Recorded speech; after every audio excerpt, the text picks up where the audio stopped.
میں لکھے جانے چاہیے کہ کراچی میں جس طریقے کی وہاں پہ آپ آبادی کم دکھائی جا رہی ہے اور کراچی کے یہاں پہ ایشوز ہیں، وہاں سے بہت سارے بہر کے لوگ جو ہیں اس میں اگین پختون ہے، سریکی یا وٹ ایور، جو اس میں سندھی یا پنجابی جو بھی ہیں، تو ان کی پاپولیشن زیادہ دکھائی جا رہی ہے اور ہماری جو ہیں وہاں پہ اردو سپیکنگ ہیں دیگر لوگ جو ہیں ان کو کم دکھایا جا رہا ہے۔ کراچی کی آبادی کو آپ کم دکھا کے اس کے فنڈز پیسہ جو ہے نا، کیونکہ آپ کو جو ایلوکیشن ہوتی ہے فنڈز کی یا NFC وغیرہ کی وہ تو اسی طریقے سے ہوتی ہے، سو انہوں نے کہا جی ہمارا اس پہ لکھ لیں۔ لاسٹلی اس پہ فواد چودھری صاحب نے جو ایک اس پہ تجویز دی، وہ بڑی اہم تھی تجویز، جو مجھے لگی ہے، اب مجھے نہیں پتا عامر صاحب اس پہ کیا تبصرہ کرتے ہیں۔ انہوں نے کہا جناب کہ یہ جو ہم نے سسٹم بنایا ہے 10 سال بعد سینسس ہوگی، 10 سال بعد ہم یہاں کاؤنٹنگ کریں گے۔ ان کا خیال یہ تھا کہ میرے خیال میں یہ سب سے بڑی لڑائی کی جڑ ہے۔ ہوتا یہ 10 سال بعد جب اس کے فگر سامنے آتے ہیں لوگوں کو بم لگتے ہیں، اتنی بڑی آبادی بڑھ گئی ہے۔ مثلا اسلام آباد کی دیکھ لیں، مجھے یاد ہے 98 کی جو آبادی ہے سینسس کی، وہ آپ کی ہے 10 لاکھ،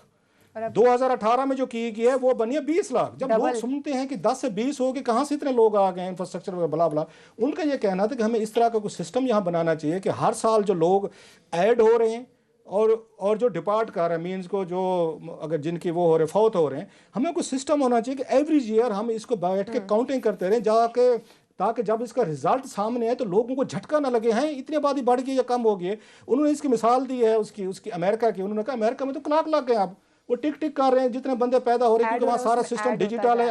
آٹومیٹڈ ہے، ہاسپٹل میں لوگ پیدا ہو رہے ہیں جہاں پہ ہو رہے ہیں، ساتھ میں سسٹم میں ڈالتے ہیں، ساتھ ہی کلاک پہ ٹک ٹک ٹک اتنے لوگ اب یہ پیدا ہو گئے، اتنے مر گئے، اتنے فلاں ہو گئے۔ He was of the view کہ ہمیں یہ سسٹم یہاں پہ بھی لانا چاہیے، اس طرح کی کچھ چیزیں بنائیں کہ سال کے اندر اندر ہم ہر سال ڈیٹا دیتے رہیں لوگوں کو کہ اگین یہ دیکھیں اتنے پیدا ہوئے ہیں، اتنے مر گئے ہیں، اتنی آبادی ہو گئی، اتنی فلاں ہو گئے۔ So these are the main issues جو آج کیبنٹ میں ہیں۔ عامر صاحب تینوں ایشوز ہیں، فرسٹ میں چاہوں گی کہ آپ شیریں مزاری جس بات پر آج بول رہے ہیں، ایک تو شیریں مزاری کا بڑا مدعا بن گیا ہوں، میرا پہلے ان کے متعلق جو ہے بڑا میں ان کا ناقد رہتا تھا، میرا خیال تھا کہ یہ کیونکہ بڑے اسٹیبلشمنٹ کے تھنک ٹینک سے اٹیچ رہی ہیں تو بڑا ان کا زیادہ ایک وہ والا ہے، اور ویسے بھی پچھلی اپوزیشن میں کئی دفعہ وہ زیادہ ایکسائٹیڈ ہو جاتی تھی تو میں بڑی تنقید کرتا تھا، میرے ان کے کوئی اتنے اچھے تعلقات نہیں رہتے تھے، کئی دفعہ وہ آپس میں غصے میں مجھ سے سلام بھی نہیں لیتی تھی، مگر میں ان کے کام دیکھتے ہوئے جو میں سمجھتا ہوں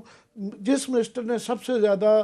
ایک محنت بھی کی اور اپنی عزت بھی بنائی ہے وہ سب سے زیادہ شیریں مزاری ہے، کہ یہ دلیری سے بات کرتی ہیں، پھر یہ ہے کہ انسانی حقوق کے حوالے سے چاہے وہ بلوچستان کے ڈس اپیرنس کا معاملہ ہو، کسی قسم کا ہوگا، بالکل دلیری سے بات کرتی ہیں، صحافی کا، خواتین کے، بوڑھے بچے سب کو بھی۔ دوسرا اس طرح کا کوئی جو انصاف کی بات کرتی ہیں اور یہ نہیں ڈرتی ہیں کہ اس سے کوئی فلانا اسٹیبلشمنٹ ناراض ہو جائے گی، جو بات کرنی ہوتی ہے دھڑلے سے کرتی ہیں۔ یہ ایشو جو ہے ماگلا کا اسلام آباد کے لوگ، ایک تو لوکل ایشو ہے کہ اسلام آباد کے سارے لوگ میرے جیسے بھی، مجھے بھی ادھر سے روز آنا پڑتا ہے، 3-4 گھنٹے صبح رش آورز میں پورے اسلام آباد کو اس کی وجہ سے 3 آرٹریز ہیں صرف ایسٹ ٹو ویسٹ جو ہے نا اسلام آباد میں، یہ ایک آرٹری ہے اور یہ مین آرٹری ہے، یہ بند ہوتی ہے، 2-3 گھنٹے یہاں سے لگ جاتے ہیں ٹریفک کے اندر پھنسے ہوئے، اور یہ سیکورٹی ایشوز ہے۔ یہ GHQ ایئر فورس اور نیوی کو یہ ہیڈ کوارٹرز دیے گئے ہوئے ہیں، خدا نہ خواستہ ان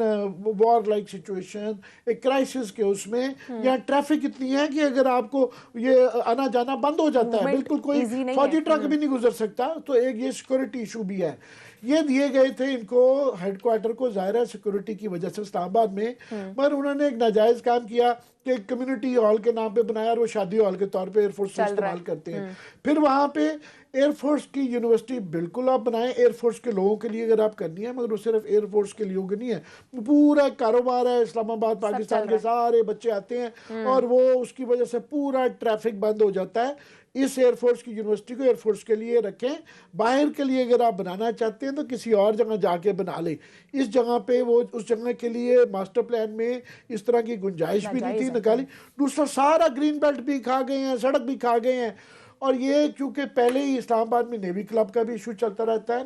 اور بالکل میری بھی میں پہلے بھی درخواست کر چکا ہوں کہ فوجی قیادت سے کہ یہ ایک بڑا فیصلہ کرنا پڑے گا کہ لوگ اس چیز سے دن بدن تنگ آتے جا رہے ہیں۔ ابھی حال ہی میں DHA کوئٹہ کے خلاف جو ہے بلوچستان ہائی کورٹ کا فیصلہ بھی آیا ہے، پھر یہ ہر شہر کے اندر ڈی ایچ اے کے جو ایکسپینشن ہوتی جا رہی ہے، اور کیونکہ اس کے اندر سرونگ جو ہے کور کمانڈرز جو ہوتے ہیں وہ اس کو ہیڈ کر رہے ہوتے ہیں، اس لیے بالکل پرائم منسٹر ٹھیک کہتے ہیں کہ ادارے کے اوپر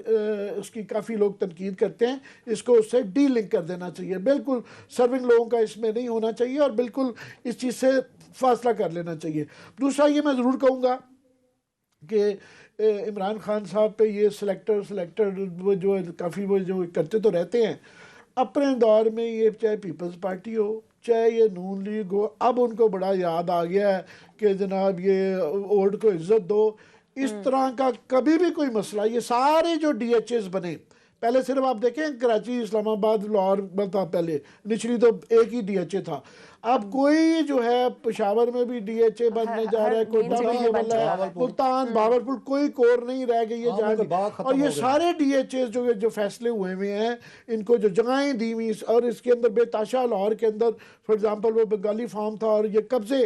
اس کے اندر جو ظاہر ہے 3 ہی حکومتیں نہیں ہوئی ہیں، ایک وہ مشرف کی رہی ہوئی ہے، ایک پیپلز پارٹی کی رہی ہوئی ہے، اور یہ نون لیگ کی ہے، یہ سارے ان کے دور میں ہوئے اور ان کی فائل کبھی رکی نہیں تھی۔ تو یہ میں کہتا ہوں بڑی دلیری کی بات کی ہے کہ انہوں نے کھل کے یہ کیا ہے کہ یہ انصاف کی بات ہے، اس کو کرنا چاہیے۔ دوسرا کوئکلی جو ہے یہ جو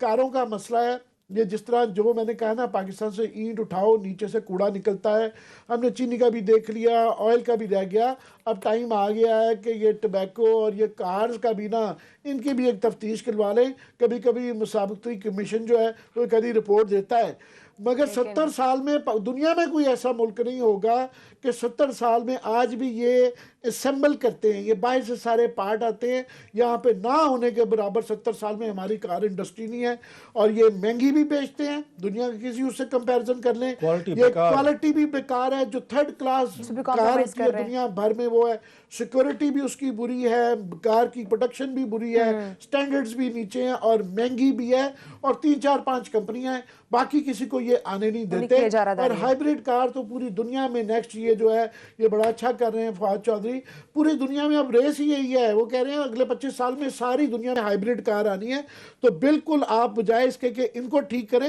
آپ ہائیبریڈ کو لے کے آئیں، دنیا بھر میں انوائرمنٹ کے لیے بھی، اور ہماری سب سے بڑی جو فیول کاسٹ ہے وہ پیٹرولیم کا کاسٹ ہے وہ بھی بچت ہوگی، تو یہ اکانومی کے لیے اور انوائرمنٹ کے لیے۔ لاسٹلی میں کہوں گا یہ سینسس والے ایشو پہ مردم شماری فواد چودھری صاحب پورے ویل انفارم شاید نہیں ہے، کیونکہ یہ 10 سال بعد سینسس ضرور ہوتا ہے، ایک آدھ دفعہ ہمارے ہاں کیونکہ وہ 20 سال ہو گیا وہ نہیں ہو سکا تو 20 سال بھی لگ گئے، مگر یہ ہر سال میں جو اسٹیٹسٹکل بیورو ہے ان کا ایک سروے آتا ہے، ہاں اس کو پبلک کرنے کی زیادہ ضرورت ہے، اس کو پبلسائز کرنے کی ضرورت ہے، تو یہ ہر سال اور کوارٹرلی جو ہے نا اس کو ٹرینڈ کو چینج کرتے رہنا چاہیے کہ زیادہ سالانہ یا 2.5 سال کے بعد اس کو زیادہ اوتھینٹیکلی کروا کے زیادہ پبلسائز کرنا چاہیے کہ جناب یہ والا ہمارا جو ہے نا اب یہ والی صورتحال ہے 10 سال والی نہیں ہے، اس سے فرق پڑ جائے گا۔ ٹھیک ہے ناظرین، بریک کا ٹائم ہے، بریک کے بعد بات کریں گے۔ وزیر اعظم نے کہا ہے کہ حکومت